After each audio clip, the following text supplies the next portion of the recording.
Works with me. We live. What Chief Black Coat?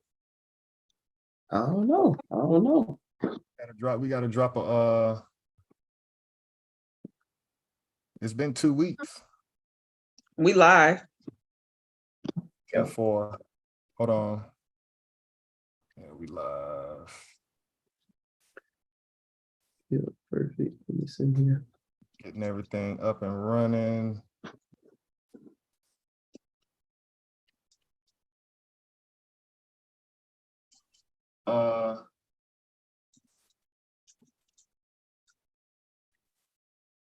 Okay.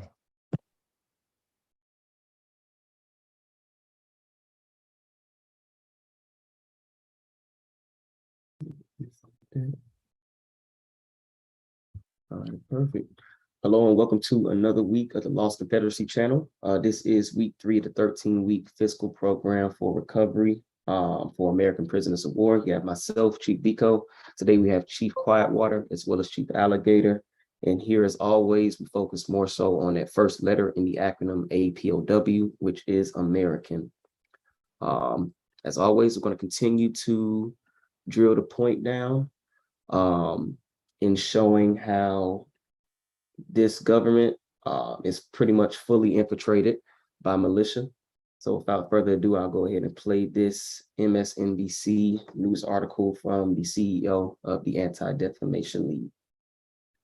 Defamation League's Center on Extremism is out with an in-depth analysis of a leaked Oath Keepers membership list from a year ago, which finds there were hundreds of names on it of current or former elected officials, law enforcement officers, and members of the military.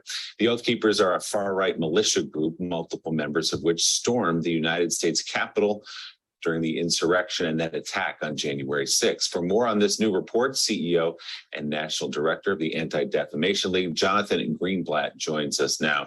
Jonathan, thanks for being with us. So take us through the report that you all did, how you got your hands on the list, and what were some of the more troubling aspects of what you found? Sure. Thank you for having me this morning, Willie. And I will tell you, this is a chilling report, the likes of which we've never released before. Last September, ADL analysts were able to get our hands on a data leak of the Oath Keepers membership rolls. There were 38,000 names that were essentially pulled from their records and put out in the open. Our analysts pulled down the information before the Oath Keepers could pull it back. We used open source techniques, including public records, social media, and other methods to review every single name that we found. And I must say, we thought the Oath Keepers were a threat when they rampaged through the Capitol on January the 6th, but we had no idea just how deep the threat truly is. We found hundreds of active law enforcement members who are part of the Oath Keepers, 10 chiefs of police, 11 sheriffs, dozens and dozens of active members of the US military, some 80 individuals who were running for public office, almost 24 of whom made it through the primaries and will be up this fall. And look, you might not know all of these names. Many people might know Arizona State Senator Wendy Rogers, who still months after the terror attack at the Capitol proudly proclaimed that she was an Oath Keeper and supported the group. But I'm talking about a county commissioner in Nevada, a town justice in New York, a firearms instructor in Pittsburgh, a pastor in North Carolina, and it goes on and on and on. These are individuals with access and influence. These are individuals with resources and training. And these are individuals who have shown us they are willing to commit acts of sedition and violence against the US government. Jonathan, are you surprised at the extent of the membership of the Oath Keepers and other far-right groups who apparently, or maybe they do know, that the underpinnings of the philosophy of these groups are rooted in race and religion? In other words, they're against anybody who isn't white, And Jewish people obviously have a target on their backs based upon their philosophies. Does this surprise you at all that their membership is so diverse in a sense? It somewhat does. I mean, look, right-wing extremism is the spectrum. We know that, Mike. And so there are white supremacists, there are sovereign citizens, and indeed, there are these armed militia groups. We know organizations like the Proud Boys, you know, Tario, the head of it, is Hispanic. And indeed, there is some diversity among the Oath Keepers. But I think what's more frightening is the fact that they, for a long time, have prioritized recruiting active and retired law enforcement and military. We thought, Mike, they weren't being successful. We were wrong. We have a problem with an enemy inside our own ranks who has committed, as the Oath Keepers do, to uphold a higher oath, not to have fidelity to our commander-in-chief or necessarily to the jurisdictions where they work, but to their notion of the Constitution and a holy obligation that, again, puts minorities, puts Democrats, and puts ordinary citizens in their crosshairs. CEO of the Anti-Defamation League, Jonathan Greenblatt, thank you very much for coming on this one. All right. So again, as we continue to, like I said earlier, nail this hammer home, just another example of how this system isn't for us. It's infiltrated by, you know, militia. And again, this is just one militia group that they've been able to uncover and unpack the lanes of its members. And as he stated before, you know, them being judges, politicians, active military, retired military, active, you know, law enforcement, retired law enforcement, arms dealers, the list goes on. So my question is, why, or do you still have faith in this system as the viewer? And if you do, why do you have faith in this system? Again, he's not going down the list of the names to say, okay, this is the person in this state that's running for exposition in, let's say, Minnesota or North Carolina. He's just saying, hey, we found a list. It's a lot of members, but hey, we're not going to divulge that information. We're just letting you know, hey, a lot of people are involved in this thing.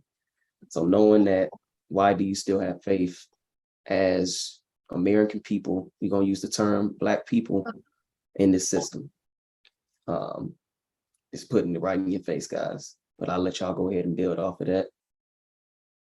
And he's probably saying that because, you know, it would be a different story if it was a couple of people here and there, but it's probably too many people to name for them to just go down the list. And it's probably people that the majority would not even expect to be on the list. So,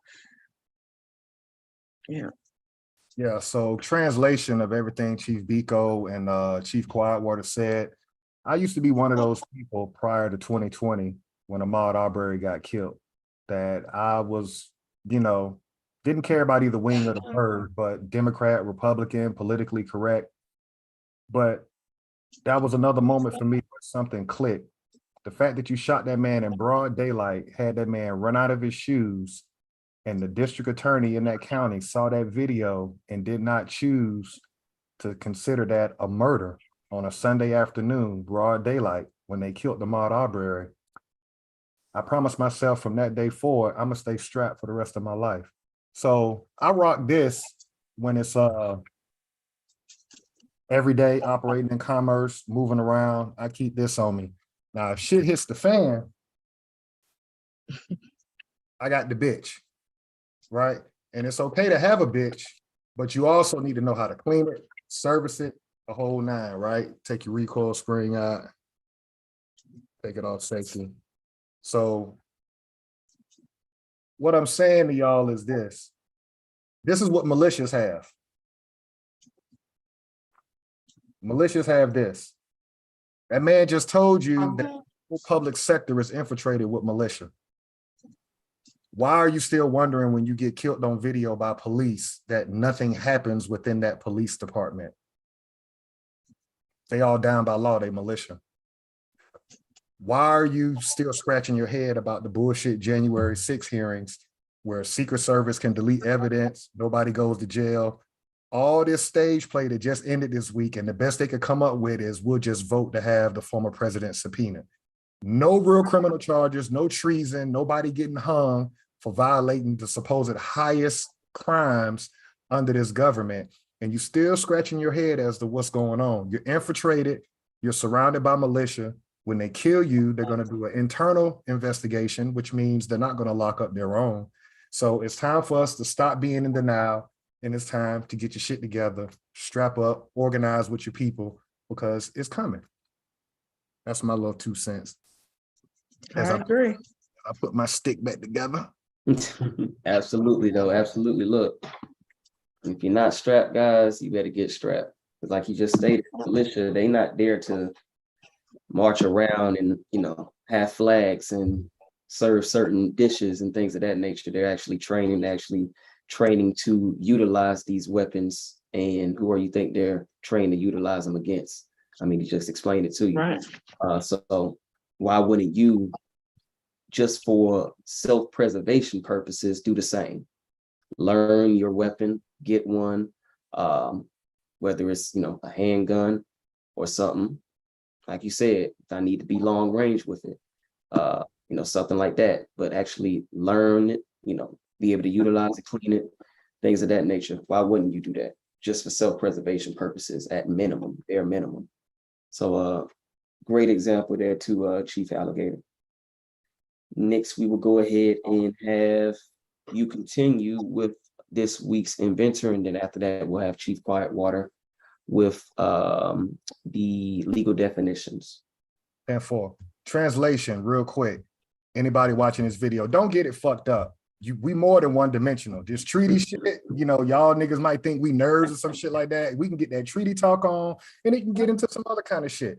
So it just depends on what hat we got to wear. You got to be versatile out here. You can't just hide in the classroom now. You got to come outside sometimes. With that being said, let me share my screen. Let's get it cracking.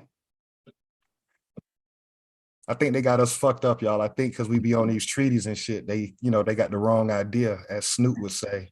Don't be sleep out here. All right, let's go here. Today's Inventor. Let's see if we can pull this up, let it open.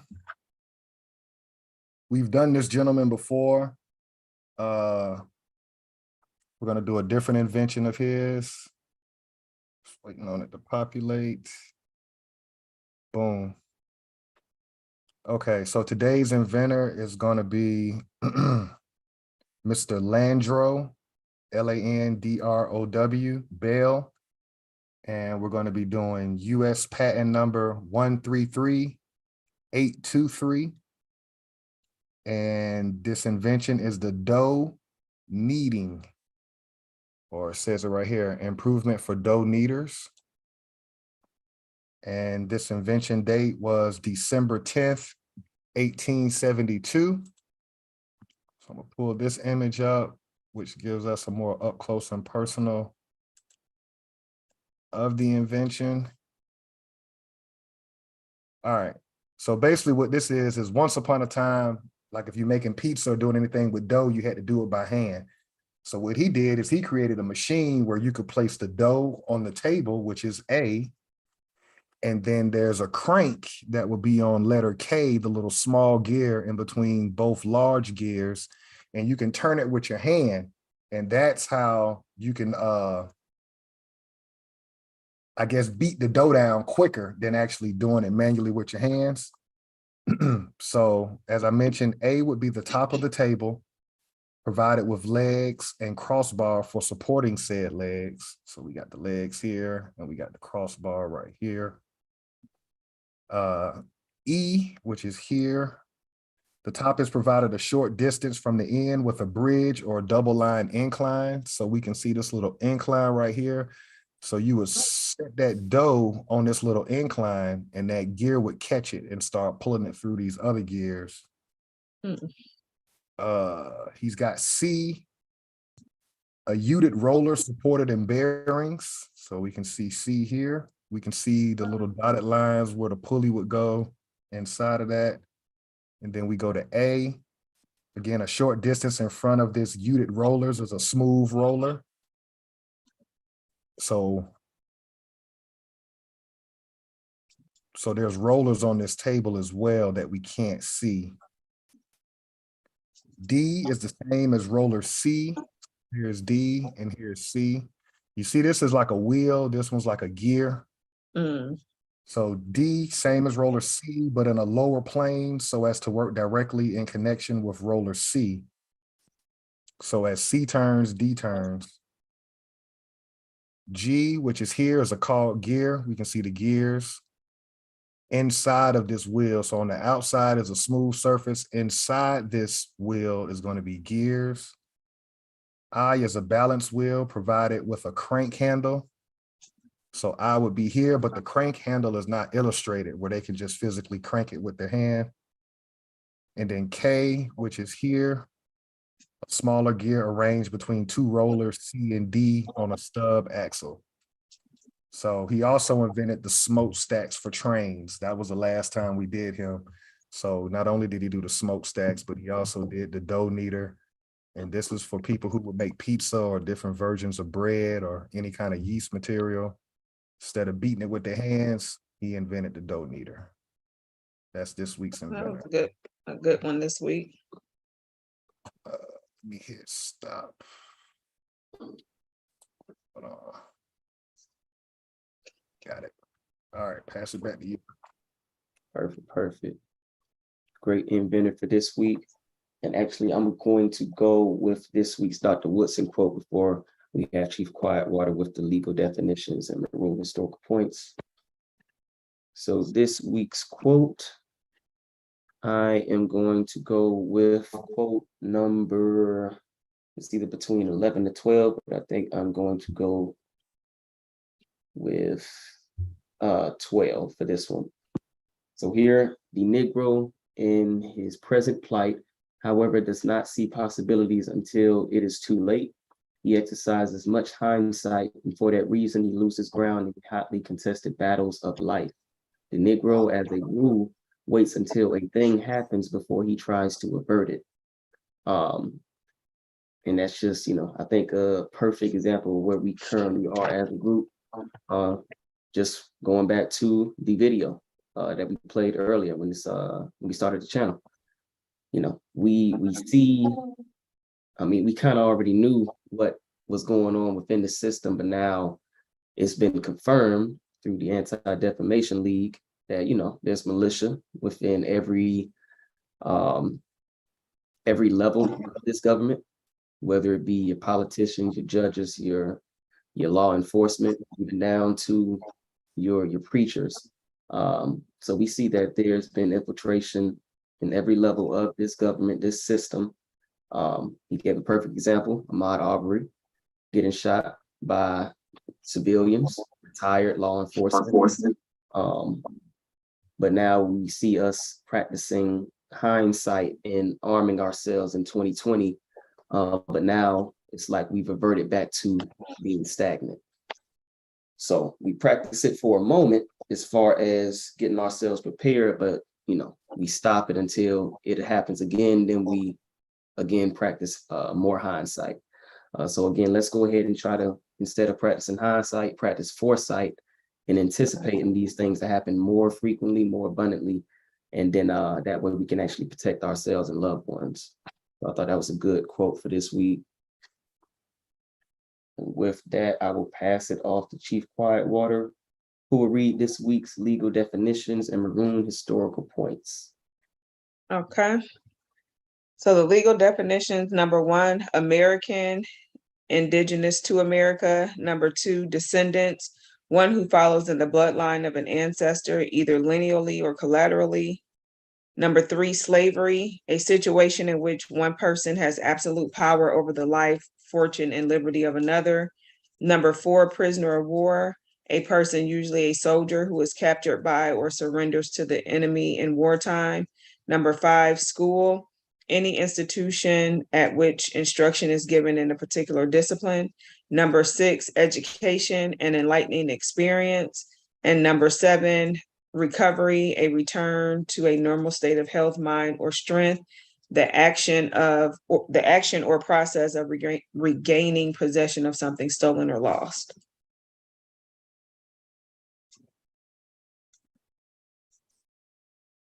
All right, the maroon historical points. Number 1 was a person escaping slavery, seeking freedom, or breaking the law. Number 2, providing unity and a strong defense came first.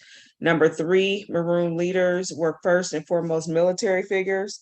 Number 4, maroons established guerrilla warfare, planting sharp sticks in thick grass. Number 5, maroons knew their European enemies' language, defenses, and plans.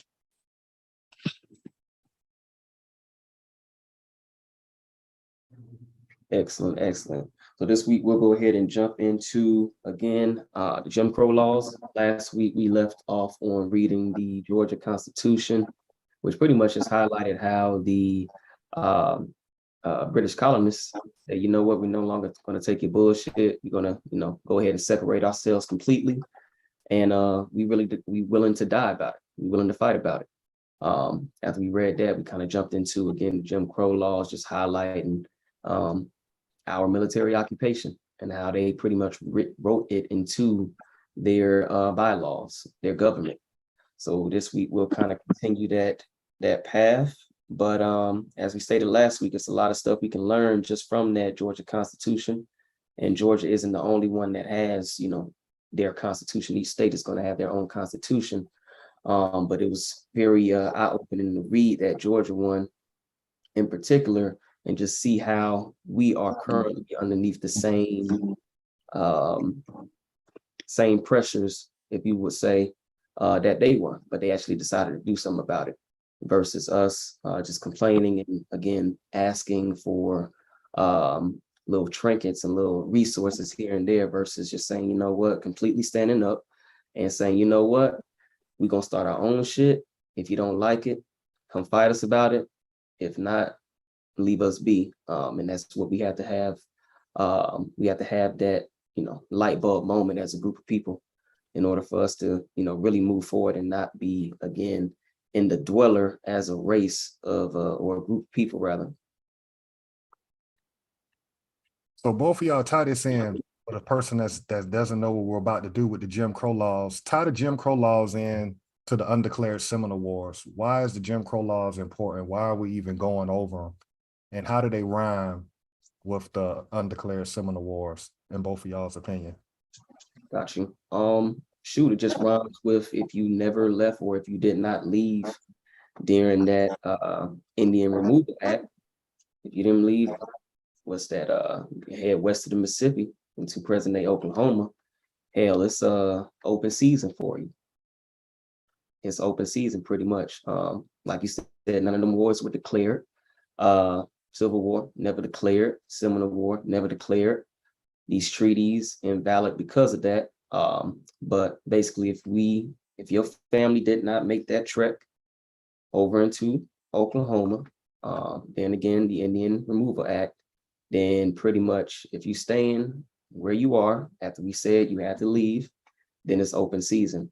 And these laws just kind of highlight why, or just gives I guess legal status for us to do whatever we want. When I say us, just saying like the United States, not being a part of that, but just saying, United States has legal right to pretty much treat you however the hell we want to, because we already gave you notice, hey, you should have been on this thing, but now you're not there, you're still gonna stay there? Okay.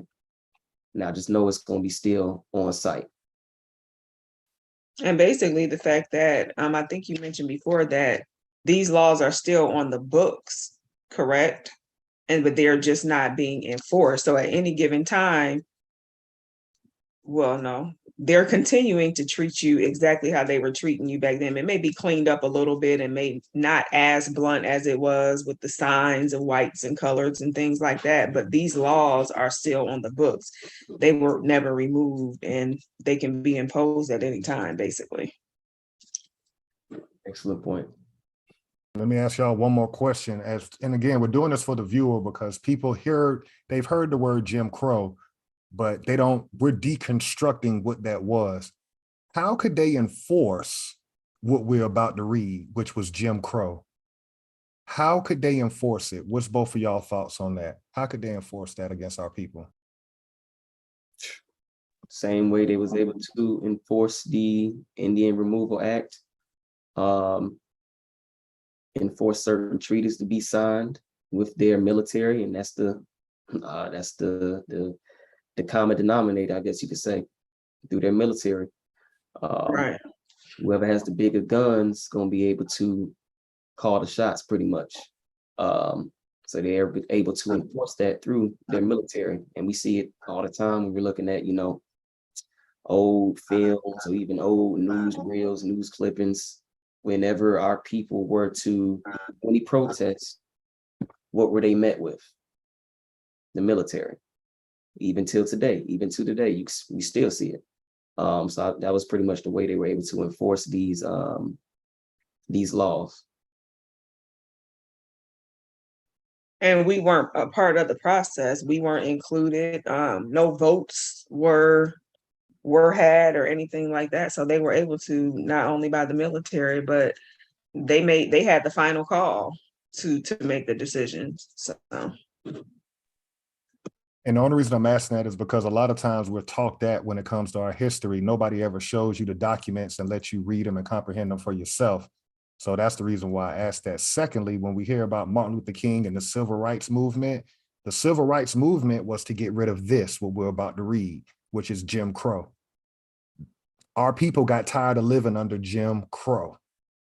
So now we're going to read what was Jim Crow. And is Jim Crow a fancy term for prisoners of war within a society? Go ahead, Chief Biko, take off. But let me ask this. So like we're saying that these are still on the books as laws, right? So is that correct? Correct. Each state, as Chief Biko said, has its own constitution. So they're not laws, Okay. They're legal. Right, got you. But Okay. the codes are still within these states' constitutions. They just don't enforce it anymore. And so it's like they had the whole civil rights movement to get what? Desegregation and the right to vote. Okay. See, it was just that was a win for us as prisoners of war. You got to think about your parents.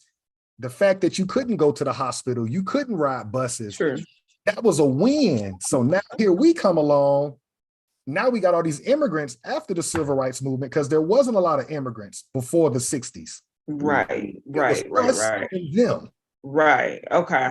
So me and you were old enough to know we might have had one African in our class, a couple of Haitians. Wasn't what it is now. So we were going to school with first generation immigrants. Got you. Okay.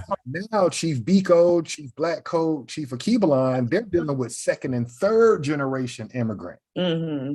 So we're looking around like, how the fuck did they surpass us? And benign and neglect policy. Okay. Great breakdown. So as we get into it, this first one, nurses, and this is from the state of Alabama.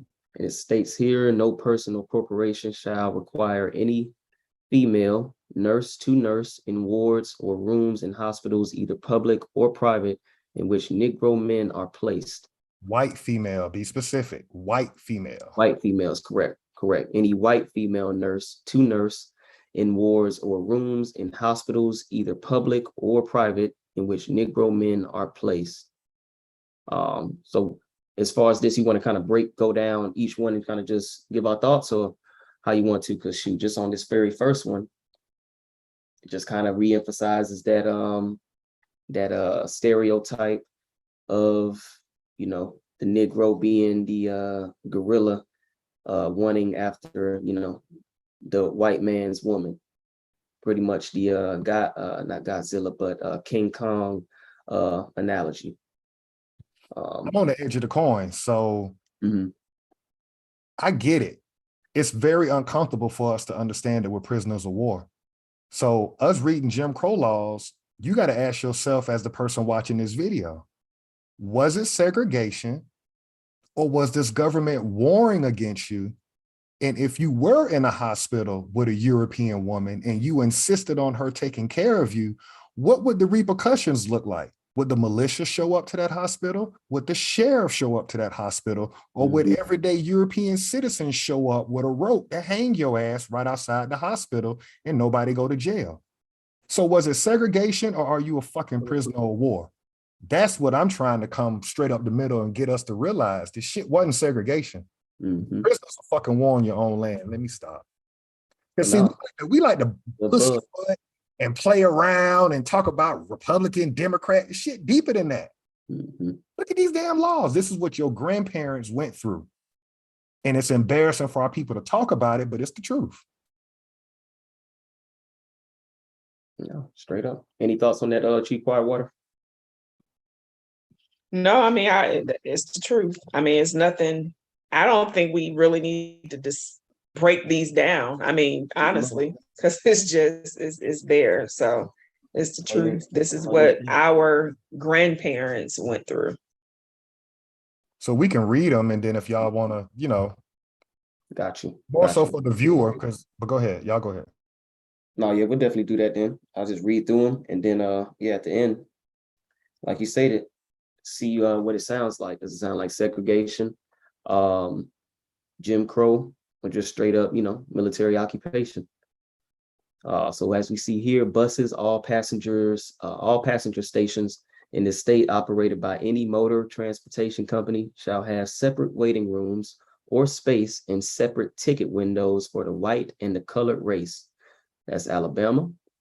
Railroads, the conductor of each passenger train is authorized and required to assign each passenger to the car or the division of the car when it is divided by a partition designated for the race to which such passenger belongs. Alabama. Restaurants, it shall be unlawful to conduct a restaurant or other place for the serving of food in the city at which white and colored people are served in the same room, unless such white and colored persons are effectually separated by a solid partition extending from the floor upward to a distance of 7 feet or higher, and unless a separate entrance from the street is provided for each compartment. Alabama. Now, hold on 1 second, because anytime I take a road trip personally, because my mother is still living, mother, by her own confession, is Cherokee, even though her birth certificate says colored. When she was growing up and would take trips with my granddad, they couldn't stop at McDonald's. So this ain't that long ago, y'all. This is one generation. So every time I take a road trip, I'm gonna stop at McDonald's. I do it without me even realizing it, because my mom, my aunts, whenever they take road trips, they get picnic baskets and they make sandwiches. The reason why they did that was because they couldn't stop at restaurants. So imagine your mama or your auntie, when they have to use the bathroom, you couldn't stop at a rest area. They would have to run in the woods off the side of the road and take a piss. So I just wanted to tap that in with restaurants, because we got to know what this fucking government did to our people. That's not segregation, y'all. Yeah. And I'm glad you highlighted that. And yeah, I'm just glad you highlighted that, because it makes sense too. Like you stated, I remember my grandma just saying, let me pack you all some, you know, sandwiches for the trip back up to Georgia. She in Florida. And we, you know, being a kid, I'm laughing, sandwiches, grandma, there's plenty of restaurants to stop by, but not thinking, she's thinking because she's experienced, you know, the times where, okay, if I'm making a trip with you know, her parents, whether it be to New York, Georgia, okay, let's make sure we pack for the journey, because we're not sure how many of our restaurants are even available, if there are any, to even stop and eat at. So no, that was a great point you just you highlighted there. I think there was a movie, was it called The Green Book or something like that? Correct. Yeah, about how they had, you know, it was a book of where they actually could stop on journeys while they were driving. Great point.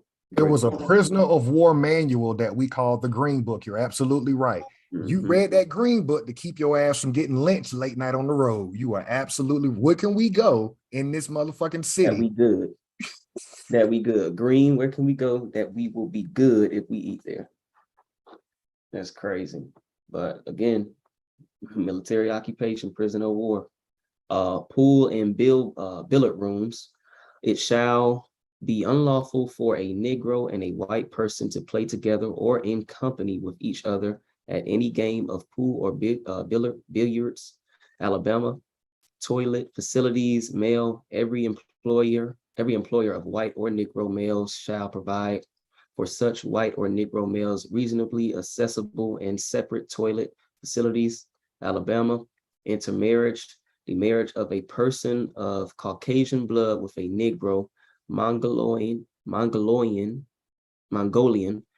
Malay, or Hindu shall be null and void. Arizona. Now they contradict themselves on intermarriage, because you move some of us in the Indian territory and then you let them peasants get with the Malay and the Mongoloid and the Indian. So basically, you can we'll dilute your bloodline in the territory, but outside Indian territory, we ain't fucking with you. And it's funny you said that too, because look where this is. This is Arizona. Pretty sure Oklahoma probably had something similar. I know we don't get into the further West Coast tribes or anything like that, but I'm pretty sure, they were saying, okay, let's go ahead and make sure we get, I don't know, I believe maybe Apache or one of those West Coast Indian American tribes that makes sense here. They're saying, okay, let's go ahead and try to, combine our blood so we can say we're of, them, like we can get whatever their resources are. Intermarriage, all marriages between a white person and a Negro or between a white person and a person of Negro descent to the fourth generation inclusive are hereby forever prohibited. That is Florida. Cohabitation, any Negro. Don't skim over that, because a lot of our uncles and cousins and grandparents have lost their lives with European women. See, the European woman knew it was against the law, but if she got caught fucking one of our men, she would holler rape.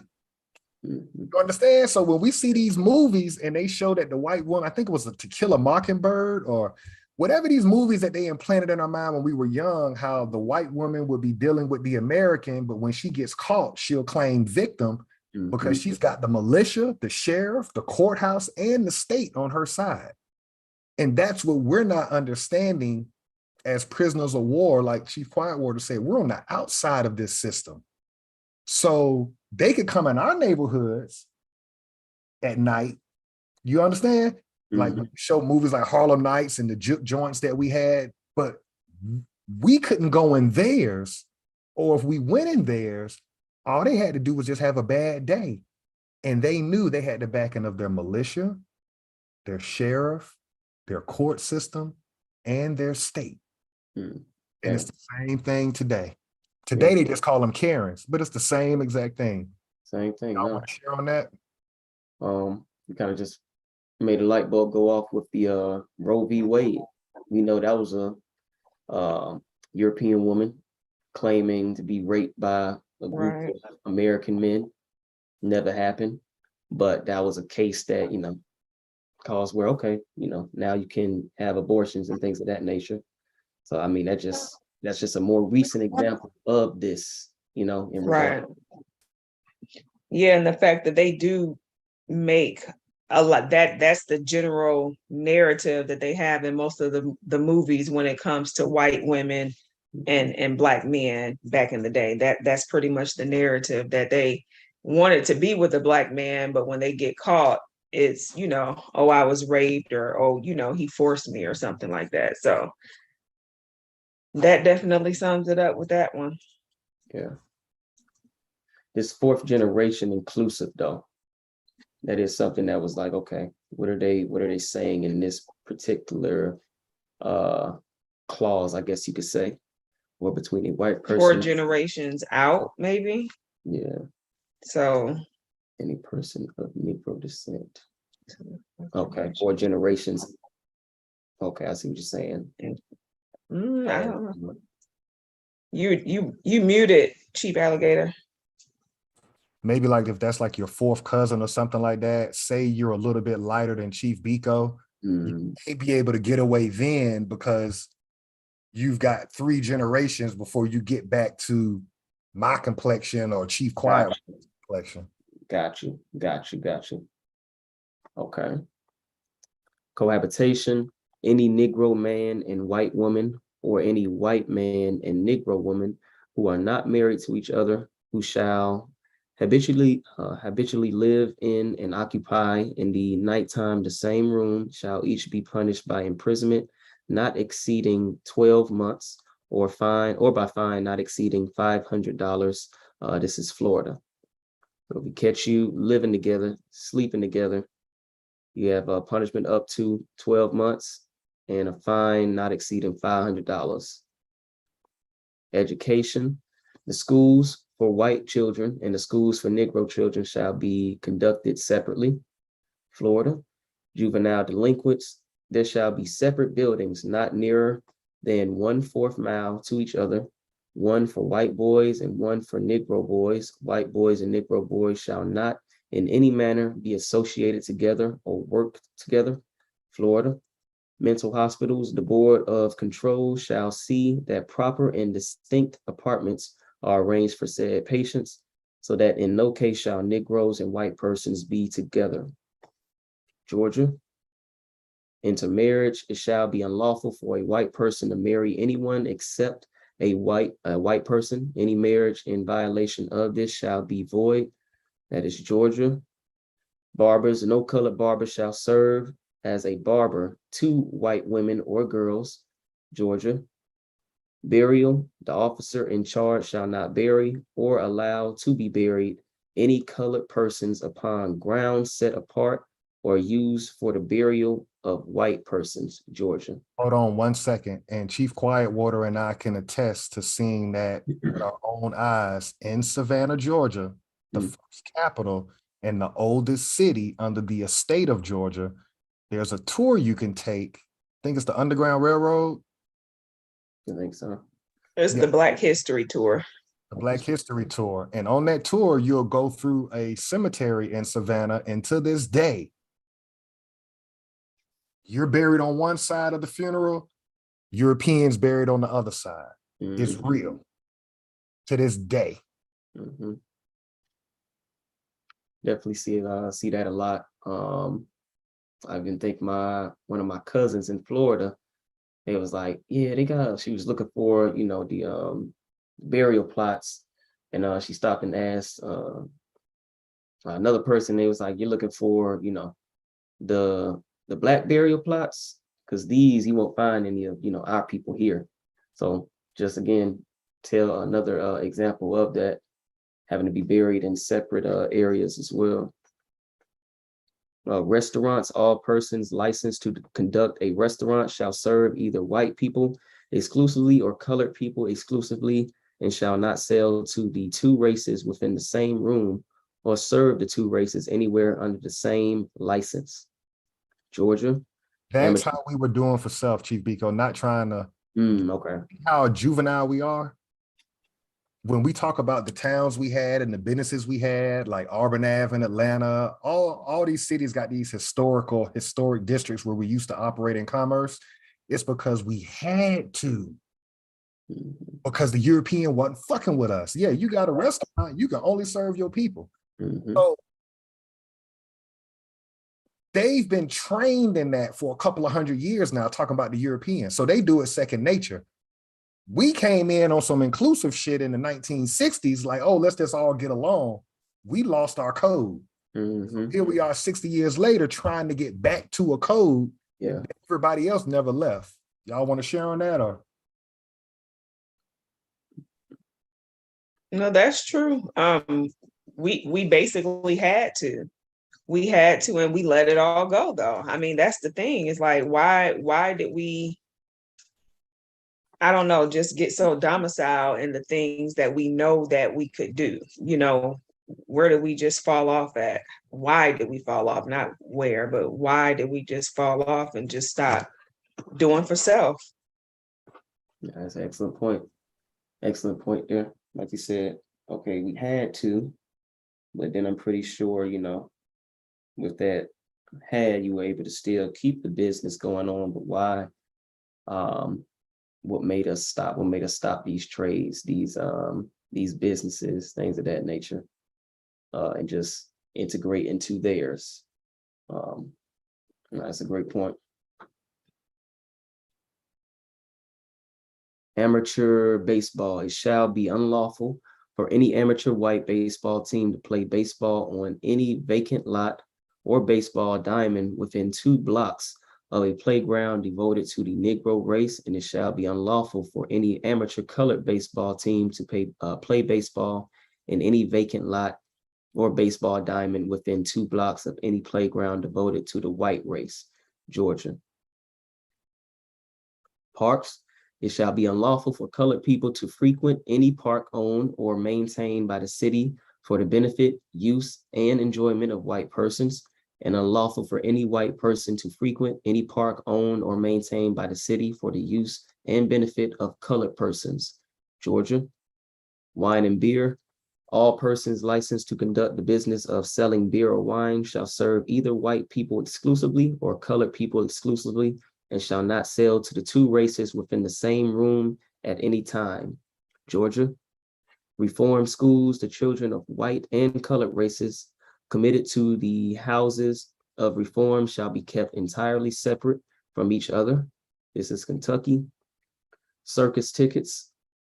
All circuses, shows, and tent exhibitions to which the attendance of more than 1 race is invited or expected to attend shall provide for the convenience of its patrons not less than 2 ticket offices with individual ticket sellers and not less than 2 entrances to the said performance with individual tickets, ticket takers and receivers. And in the case of outside or tent performances, the said ticket offices shall not be less than 25 feet apart. This is Louisiana. And that just kind of highlights, you know, I know it says circuses, but pretty much any type of entertainment established is pretty much going to be the same thing.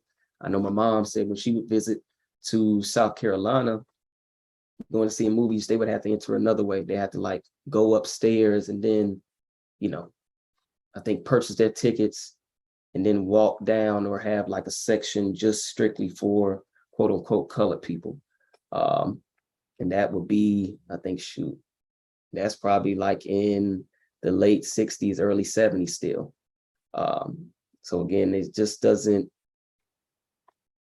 you know, hone itself just to circus tickets, but pretty much all entertainment, whether it be sporting events, movie theaters, you know, et cetera, anything. Housing. Any person who shall rent any part of any such building to a Negro person or a Negro family when such building is already in whole or in part in occupancy by a white person or white family or vice versa, when the building is in occupancy by a Negro person or Negro family, shall be guilty of a misdemeanor, and on conviction thereof shall be punished by a fine of not less than $25, no more than $100, or be in prison not less than 10 or more than 60 days, or both, such fine and imprisonment in the discretion of the court. I'm going to talk. That's a prime example of showing how the court system and the sheriff and the state are against the Negro, because that European in that building may not have a problem living amongst us, but that court system and that state and that sheriff will. So I just wanted to throw that in. The Board of Trustees shall maintain a separate building on separate grounds for admission, care, instruction, and support of all blind persons of the colored or Black race. Louisiana. If you ain't a prisoner of war, then what do you call that in my juvenile voice? They don't even want the blind around each other. God damn. Can't even see what color everybody is. They say we can't see, God damn it. Get your black ass, your colored ass away from our white people. Like that is crazy. This is legit Dave Chappelle skit right here. Like you can't make this up. The blind, we don't even want y'all by each other, even if you can't tell who is who. Yeah, that's nail in the coffin right there.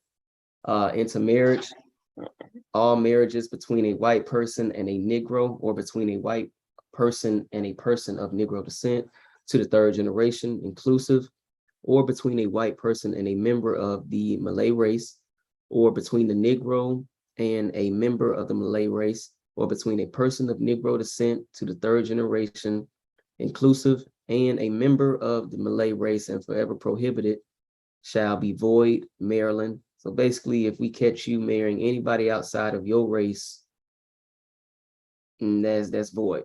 That's void. It cannot happen. That's what it pretty much just is there with Maryland. Railroads, all railroad companies and corporations, and all persons running or operating cars or coaches by steam on any railroad line or track in the state of Maryland for the transportation of passengers are hereby required to provide separate cars or coaches for the travel and transportation of the white and colored passengers. Education, separate schools shall be maintained for the children of the white and colored races. Promotion of equality, any person who shall be guilty of printing, publishing, or circulating printed, typewritten, or written matter, urging or presenting for public acceptance or general information, arguments or suggestions in favor of social equality, or of intermarriage between whites and Negroes shall be guilty of a misdemeanor and subject to fine or not exceeding $500 or imprisonment not exceeding 6 months or both. So if we catch you printing, talking about anything as far as equality and especially intermarriage, we gonna lock your ass up. So yeah, no promotion of integration at all. Intermarriage, the marriage of a white person with a Negro or mulatto, or person who shall have 1/8 or more of Negro blood shall be unlawful and void. That's Mississippi. Hospital interests that shall be maintained by the governing authorities of every hospital maintained by the state for treatment of white and colored patients, separate interests for white and colored patients and visitors, and such interests shall be used by the race only for which they are prepared. Prisons, the warden shall see that the white convicts shall have separate apartments for both eating and sleeping from the Negro convicts. Education, separate free schools shall be established for the education of children of African descent, and it shall be unlawful for any colored child to attend any white school, or any white child to attend a colored school. Intermarriage, all marriages between white persons and Negroes or white persons and Mongolians are prohibited and declared absolutely void. No person having 1/8 part of or more of Negro blood shall be permitted to marry any white person, nor shall any white person be permitted to marry any Negro or person having 1/8 part of or more of Negro blood.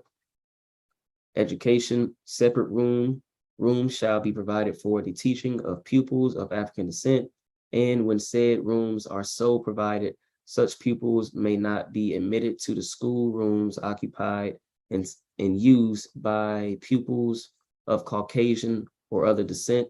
That is New Mexico.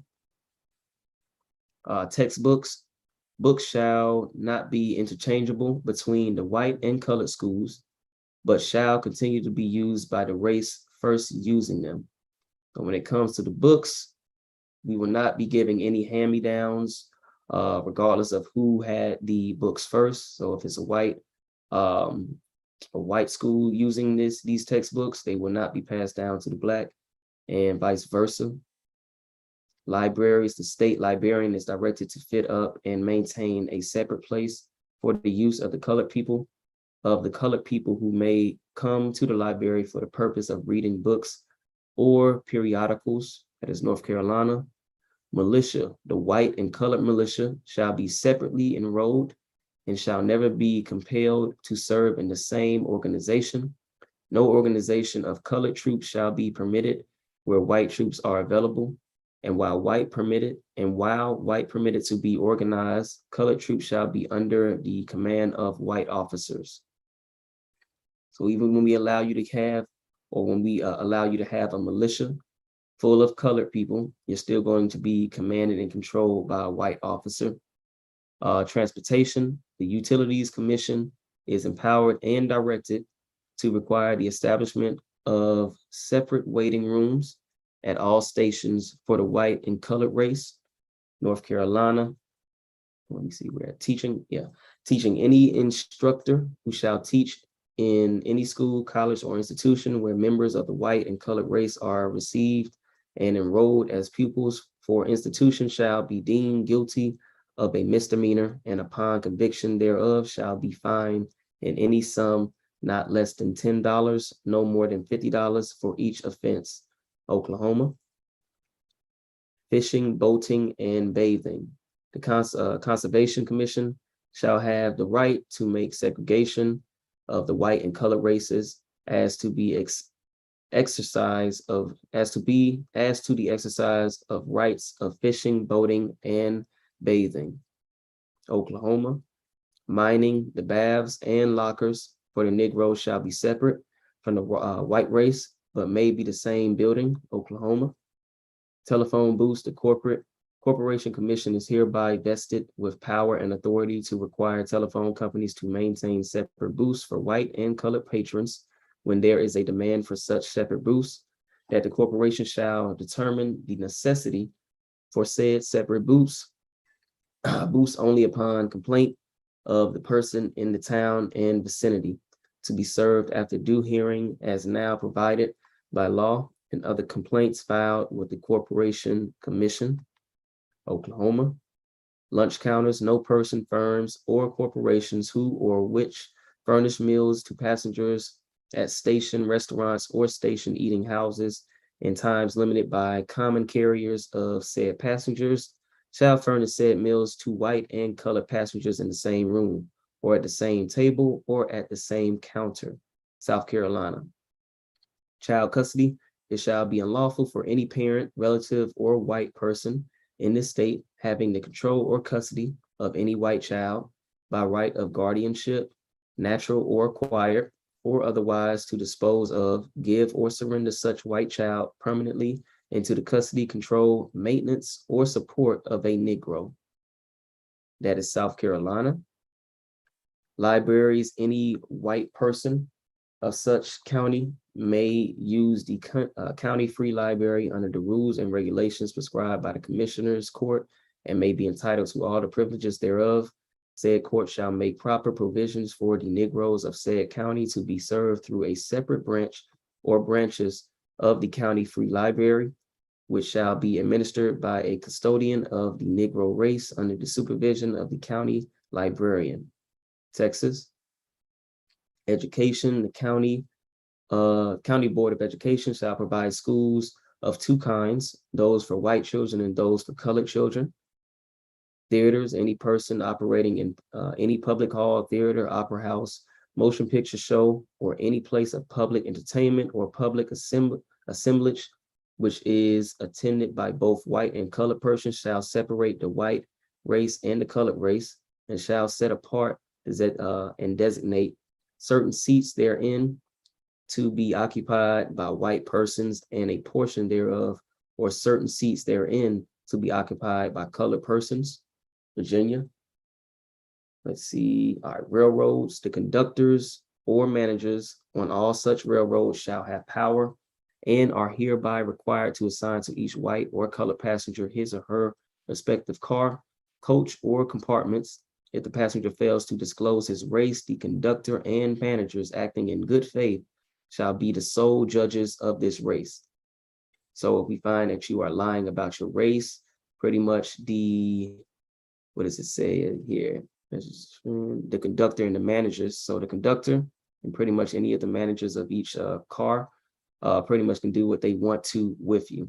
Going to be the judge and jury in regards to what they want to do to you as punishment. Intermarriage, all marriages of white persons with Negroes, mulattoes, Mongolians, or Malaya hereafter, contracted in the state of Wyoming are and shall be illegal and void. List compiled by the National Park Service, Martin Luther King Jr. National Historic Site. So again, people, just examples of what we call Jim Crow laws, which is basically just military occupation, just saying, hey, you're prisoners of war, and we're going to make sure we dictate where you can and cannot go. So crack that open a little bit because we don't want to deal with that reality. We like to dance around prisoner of war, but I want to hear from both of y'all because we've all done the work collectively together. We're running a string through that needle all the way from the time that Georgia was established as the last colony, all the way up until, and let me give the timeline, Jim Crow, quote unquote, went from 1865 to 1965. But once you peel back that word Jim Crow, like we've done, and look at the military record, you come to find out that the undeclared Seminole Wars never ended. Right. And that's what I think people just don't, like I said, I always have to go back to the fact that people don't know. It never ended. So therefore, we're still at war. We are the prisoner of war. We are the prisoner of war because it never ended. So, I mean, that's just what it is. And like you said, like with these maps, the military areas and the militia designations for the different states and stuff, all of that has to do with war, has to do with territory, has to do with everything that had to do with the Seminole War. So it's just spreading the information and people knowing exactly what took place. And hopefully, you know, someone, the right person, watches our channel and starts from the beginning and watch it all the way to the end, because it's a chronological picture of exactly what took place and where we are today, and realizing that really not much has changed, you know, throughout these decades. Absolutely. Is it embarrassing, Chief Quietwater, when you say prisoner of war and you look at the average person, why do you think we run from that? Prisoner of war. That's not a common, nobody, the average Black person, that's a foreign word to them. Nobody is walking around saying, I would say 9 out of 10 people, prisoner of war, that's foreign to them. I mean, it would have been to me as well had I not, you know, been on this channel and learned. I learned a lot of information throughout these weeks and months that we've been on this channel. So now hearing prisoner of war makes sense to me. But the average person that looks like me, prisoner of war, they're going to look at you like you're crazy because they don't know the information. You know what I'm saying? They don't know how deep this really go. It really isn't even deep, to be honest with you. It's just that it's understanding it, because we've been taught it, but there were so many twists when it was fed to us that we believe one thing, but that's all we had to do is actually read it. You know what I'm saying? For ourselves, and not being fed the information. So it sounds like what you're saying is you have to be okay with being educated, because like you said, most Right. people are going to look at you like you're crazy, but in reality, you're educated. Right. And I'm not saying that they're going to look at me like I'm crazy in a bad way. It's because they don't know. So learning this information, I'm pretty sure if they learn this information the way that we've learned it and the way that we've basically torn everything apart, they would then understand that they are prisoner of wars. To me personally, there's no other way to look at it once you know the information. Correct. Do you agree with that, Chief Biko, what she just said, that there's no other way to look at it? Do you agree with that? And if not, why? And if you do, why? No, definitely. After doing, like she said, doing the work that we did from before the Militia Act, but we can start there from the Militia Act up until we are where we are now with the reading of the Jim Crow laws. You see what is going on with our group of people that we are, again, being military occupied. Look at the map behind me. I mean, you have the different branches of military over certain sections of what's known as the United States. Like you have the Eastern branch, Western branch, like they're showing you the military occupation of the land. Earlier when we was reading off the Militia Act, we're showing you the militia districts of Georgia. We just read off what a militia was. Like we're showing you every step of the way of our occupation on our land and us being prisoners of war. We read off the Seminole War, the different treaties being, invalid treaties being signed with this military. So if you do the work, then it's no other way you can actually look at it other than being a prisoner of war on your own land. And again, that just comes with the education, because if you don't, then you're just saying, oh yeah, we was just, we came from, descendants of slaves. And once we were freed by Lincoln, then, the white people were mad. And that's why we had so much trauma since then, since we became, free people. Because that's what's been, taught to us since we were in grade school. But if you actually say, you know what, let me be open and willing to learn something different or something that, contradicts it and see it, hell, we may even come up to the same answer. If we don't though, and it's like, okay, I see where we're going with this. Damn, we really are, prisoners of war. Then it's like, again, like she said, there's no other way you can actually logically and 100% say that you are no other than, or you're not a prisoner of war. After doing the work, after just listening and watching our videos from, what was it, July 4th, 2021. If that's all you did was watch our videos, you should come up with the same conclusion. Just plain and simple. And for me, I think it took for me all the way up to number one, realizing that the Seminole Wars did not end and that there was no civil war. I mean, those two things are the major things for me personally that made me just open my mind more and understand this even more, that, the rebellion and what went on then, and then the fact that the Seminole Wars just never ended. So therefore, we're in the same situation as we were back then.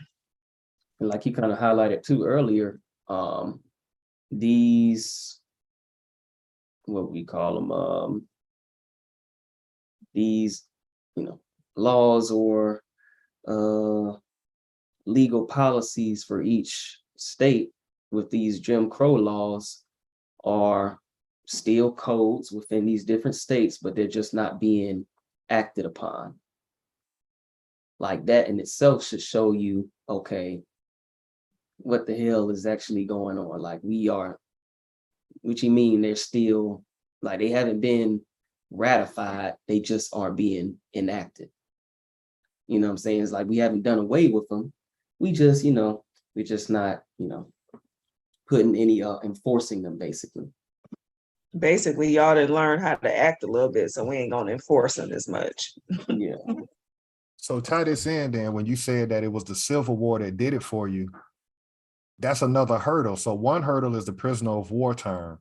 Because it's amazing. And again, I'm speaking from an educated standpoint. Shout out to Dr. Carter G. Woodson. There's no school for this, but being self-educated, understanding that we are prisoners of war. Why would we want to hold on to slaves? Slave makes it seem like our ancestors never fought back. Prisoner of war means, yeah, you fought back. You just over time got surrounded and got occupied. They ran you out of your towns. If they couldn't run you out of your town, they burnt your shit down. And thus you end up replacing the Jews in the ghettos.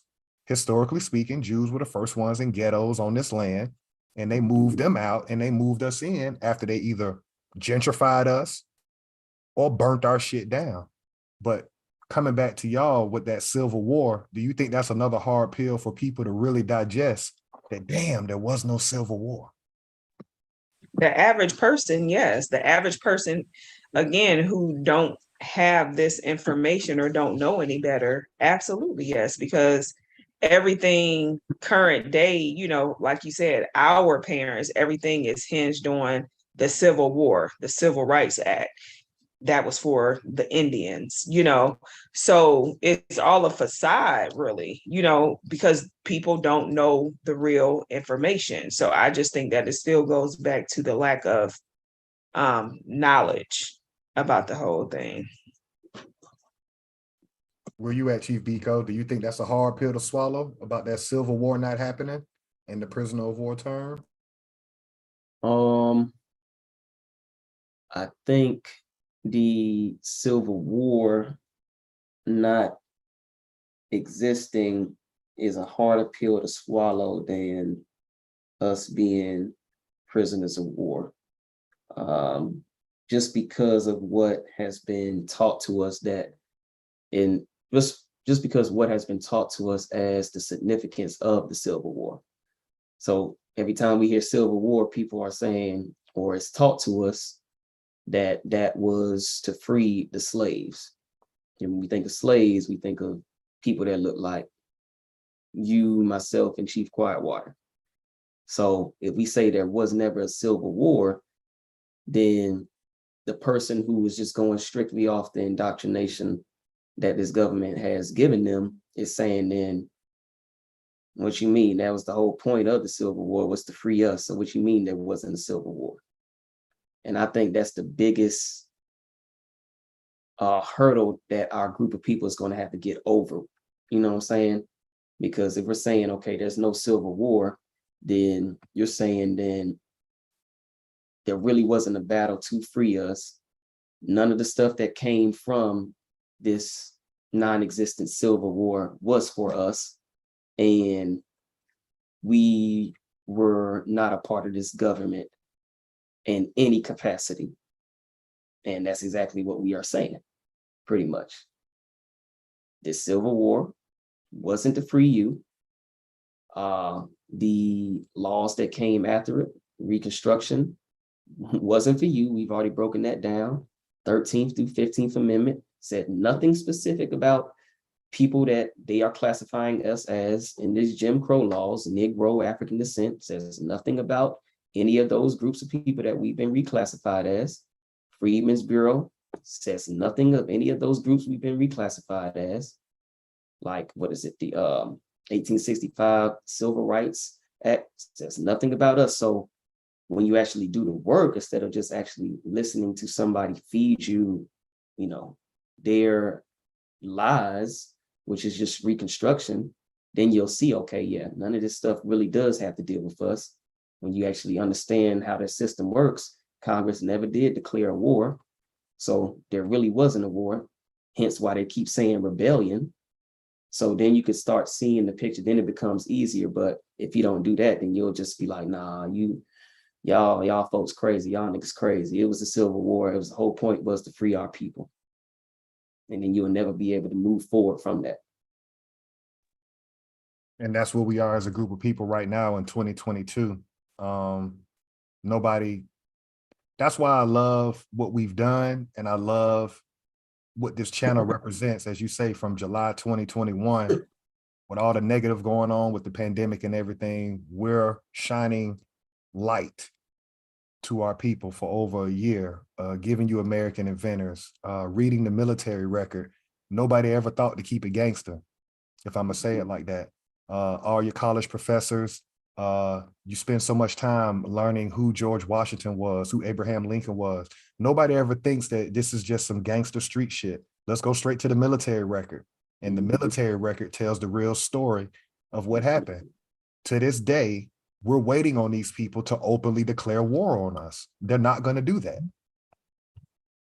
That's the bottom line of it. They waged war in the Southeast region, which was the Creek Confederacy. They waged an undeclared war, and they've been waging it for over 160 years. And what we're doing is we're trying to play Democrat, Republican, racism. We want to deal with everything outside of the fact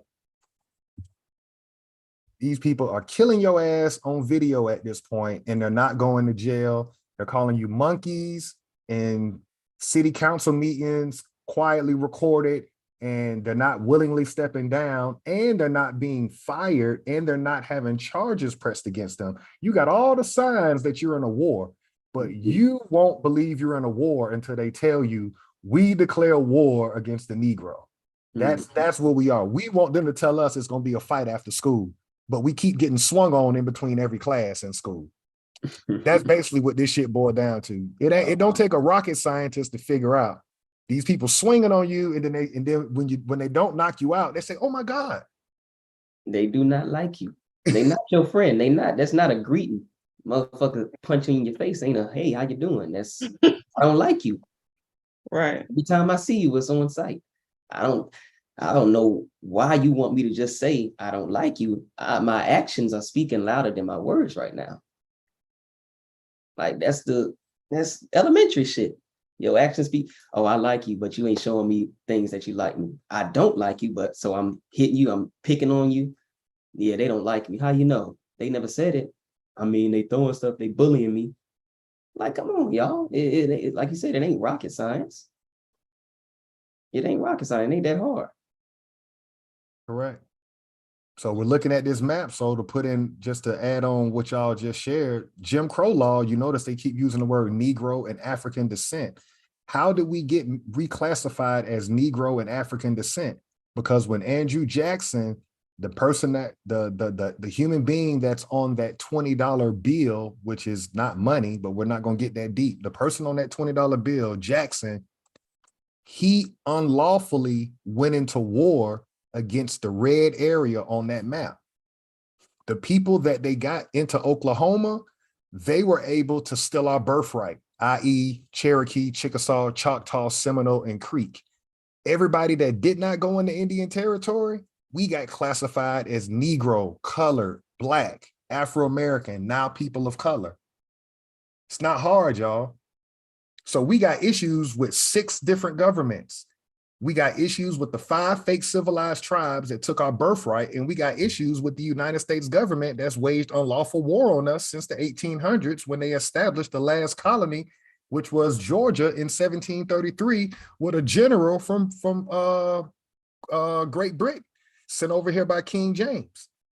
Got Oglethorpe universities all over the state of Georgia, and you niggas ride by it, but not understanding who that fucker is. He got a big ass memorial in the city of Savannah in a fucking park that they take you on a tour of a hanging tree right next to that park where they hung American businessmen. And then rode you around on a horse and carriage in that little town square to put the fear of God in any other American that wanted to be in business. All the people that got hung when they talk about the lynchings, that's a whole nother map in the Jim Crow South. Thousands of us were lynched. Why? For land and our businesses. How did we end up in the ghettos in the 60s, but your family was in the country the generation before that? You were ran out of your towns in the rural area. Then they put your ass in military occupation camps called ghettos. So you were getting rations just like the niggas in Oklahoma was getting rations. They just called it government cheese and food stamps. I don't know why we just don't want to just look at it for what it was. And then Chief Quietwater and my parents, we're the first generation that didn't grow up in the ghetto. You see what I'm saying? But everybody prior to 1960, that generation, you either come from the country or your ass was in the ghetto. Any closing thoughts from y'all too before we get up out of here on this military occupation, these Jim Crow laws? I mean, shoot, we just read off in different states Jim Crow laws. They all pretty much have one thing in common. We gonna control what the American can and can't do. So if a person is being able to control what you can and cannot do, what does that make you? That's a clear definition of a prisoner.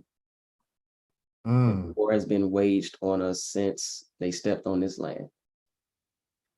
Until we actually understand that, understand that, we're gonna continue to replay this nightmare over and over again until we understand what that nightmare is telling us. great point. Great point you brought up. And that's why MLK came with his civil rights movement, because that generation got tired of living up under prisoner of war terms, i.e. Jim Crow laws. And so they fought for desegregation, and they fought to be able to participate under the oppressive government, which is why we talked about last week of you have to establish your own. It's not designed for us. And again, that's not being radical. That's just looking at United States government history. You fighting too much for less than average shit. Right now, they got an election coming up. You niggas ain't got no agenda from none of these politicians. None at all. None of them are telling you what they're going to specifically do for you. In LA, they got a whole quote unquote black and brown situation. But have you ever gone to the Hispanic Caucus website and looked at who the Hispanic Caucus really represents? They specifically represent Hispanics.